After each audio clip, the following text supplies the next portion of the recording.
Did you know if you drop a like and subscribe in the next 5 seconds, nothing will happen but it will put a giant smile on my face?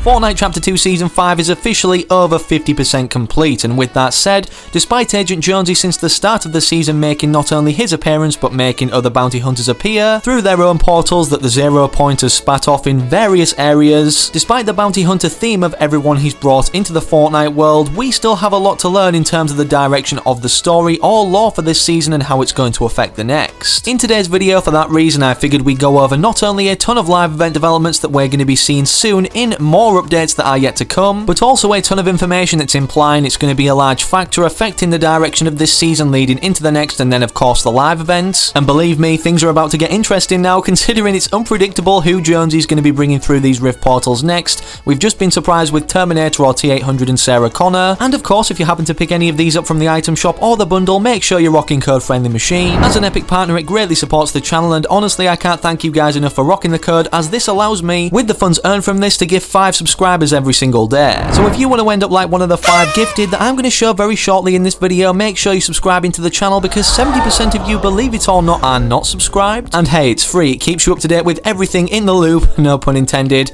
in the world of Fortnite. And not to mention, we're incredibly close to 2.1 million subs, just another incentive right there. So yeah, if you do want to end up like anybody gifted on screen or proven right now in the next video, make sure of course you subscribe to the channel with all notifications turned on, and then comment your Epic Games ID down below, so perhaps in the very next video, this perhaps could be you, one of 5 gifted. Okay, so with all of that mentioned, the first things we need to go over are the bounty hunters and ultimately why they're appearing in the Fortnite universe or their sole purpose. If it wasn't already obvious, yep, John Jones, the guy who's got the rift gun that we see literally in all the short films or trailers that Fortnite publish, is responsible for pulling other characters from other franchises or other universes, whether it's to do with gaming or entertainment, into Fortnite. And whilst that's true for literally all of them up until now, even Terminator right here who's telling you to leave a like on the videos, he does so, there's one that's just been revealed being the secret mystery reward skin, Predator, that puts a spanner in the works of this theory. The reason for this, for those that don't know, despite him being a mythic boss on the island right now, hostile toward us just like the Mandalorian, according to the transmission published by Fortnite and their official Twitter, it states that he's been following Agent Jones instead of Agent Jones summoning him into the Fortnite universe. And not only that, but apparently it's been going on for quite some time, considering he's followed him for the past 12 jumps supposedly. And of course, with Agent John Jones or Jonesy being aware of this, he's then referred to at the end himself as becoming the hunter instead of the hunted by Predator himself. Now why is this important, you may ask? Well, all the other bounty hunters previously were on the side of John Jones or were intentionally brought into the Fortnite world from his doing anyways or invitation, which obviously then would mean that they're on his side or here to do the work that he set out for them or called them for in the first place. But Predator, he seems to be doing what he does best and hunting for worthy adversaries to actually battle against or hunt in the first place. And with this said in itself, with more bounty hunters obviously set to appear in the world of Fortnite now for Chapter 2 Season 5, does this mean that they could either reside on the side of Predator himself, from him perhaps calling out to other people in the Fortnite universe or other universes, or be on the side of Agent John Jones? It's hard to say, but one of my best guesses is that these mythic bosses that we're seeing in game, you know, that actually drop the mythic items in the first place, not exotic that we can trade from them, these characters have some underlying part in the storyline directly or more so than the other NPC characters.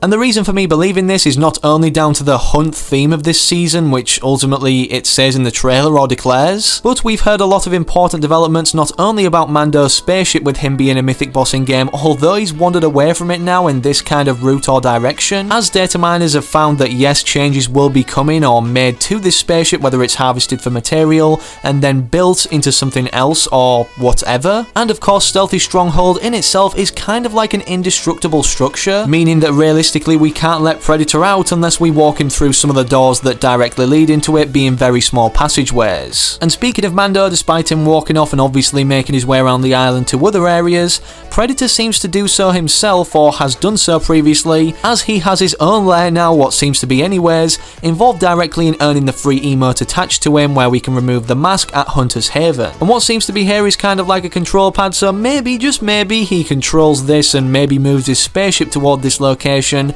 and then this gives us further insight as to what's going to be involved in the live event itself. However, sadly, as of now, we don't have any files or evidence from the coding backing this up in any way, shape or form. It's simply just a theory. Speaking of the files or coding indicating toward what's upcoming in terms of the live event itself or what it'll show, these were added back into the files in the v15.21 update that we've just recently seen, being cracked lighting, Cube spawn sounds, Cube Island, and Galileo being the Star Wars live event codename. Now, not only is this interesting because everybody's been speculating for so long that Kevin the Cube would be making a return, with the CCO of Epic Games Donald Mustard also teasing that it might not be gone forever on its birthday since its original implementation by showing its first ever thought or design drawing. But also, you know, Galileo, the Star Wars live event, yeah, this thing right here where we got to see a scene from the Rise of Skywalker early in Chapter 2 Season 1, well, this is interesting because obviously Star Wars sound effects or event files could be affecting what's developing here in terms of the map changes that are set to happen in the future for Mandalorian spaceship. In terms of the cube reappearing, however, this does make sense considering not only is it one of the main seasons where it appeared in last chapter or 10 seasons for then, being Chapter 1 Season 6, Darkness Rises being the codename of this season or slogan, where Kevin the Cube was hoisted up from underneath Loot Lake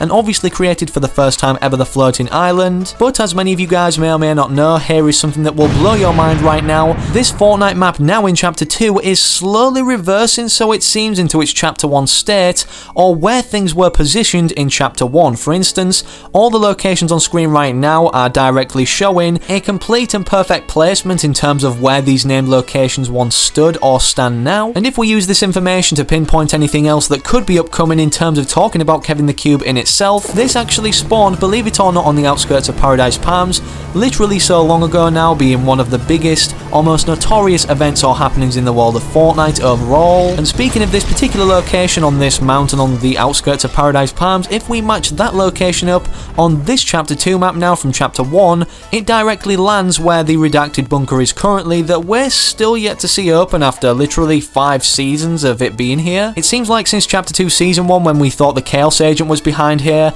obviously watching on this monitor not only the outside of the redacted bunker, but other areas too, as if he was the puppet master behind everything that happened on the Fortnite island. As this was confirmed to not be the case, it just got dropped in terms of something that was talked about. However, with this context about the cube spawn location in mind, and with this coding being added into the files, the cube spawn sound effects in itself, could this mean that the cube either spawns above this, or is even contained inside or behind these doors, and has been for the past 5 seasons since the start of Chapter 2 itself? One thing's for sure, it's hard to say anything's going to be happening for certain, or anything is for certain, such as the cube being behind these doors or spawning indirectly again where it did on Chapter 1's island but Chapter 2. But we know it's definitely possible, with the return of the 0 point being the heart of everything, that other places or other things from events can return. And we even got a small tease toward the butterfly event or something relating to this reappearing at the end of the Galactus event, as once he faded into this rift, a butterfly-like shape appeared. And for those that don't know, yes, this was directly the live event attached to Kevin the Cube exploding in itself in its floating island form in Chapter 1 Season 6, where we went to the Nexus, or the in-between so to speak, what people refer to it as, for the very first time. And if things weren't cryptic or complicated enough already in terms of what's going on this season ultimately, or what points toward a live event even happening, in the Season 5 0 point trailer itself, of course, John Jones is shown working for IO, or the imagined order, with many IO guards freaking out due to the 0 point being destabilized. And just before John Jones gets the order to go and stabilize the 0 point and stop people from escaping the loop by fixing the bridge, the leader of the imagined order, or somebody higher up than him, his boss, says don't draw the attention of the 7, also implying that the 7 are going to be either all making an appearance this season, or at least some of them, the ones we know, the 3 right now being the Visitor, the Scientist and Paradigm, or we're revealed to even a 4th member of what seems to be IO's opposing team. And despite the 7 having subtle references toward them, like in the Chapter 2 Season 2 trailer marked here on this tree, with them being vocally mentioned, which is very hard to miss in itself in the 0 point trailer, it puts them more of a forefront in the storyline, or at least foreshadows their importance furthermore in this particular season, even though they may have been behind the events of what took place for the Device Live event and Midas constructing the Doomsday device. But for now, I guess we'll have to keep guessing until, well, at least 15.30, 0.40, or even 0.50 roll around with live event files contained within these updates themselves. So make sure for when these updates roll around, you're subscribed to the channel with all notifications turned on, so that you can be one of the first out of all your friendship group to to know what's going on with the Fortnite storyline, developments, and ultimately what's going to take place at the end of this season, whether it is a live event, allowing us to play after or directly leads into the next season. And of course, if you enjoyed today's video, I want to keep referring back to any of the theories or information we discuss, slap a like in it down below, as the liked playlist is very notable to re-access videos. Feel free to leave your theories in the comment section down below, as I may include them in future videos. And one last thing, don't forget to slap code FriendlyMachine inside the Fortnite item shop. I'm hoping you guys can have a fantastic day or night wherever you are whenever you're watching, and hopefully I can catch you guys in the very next video.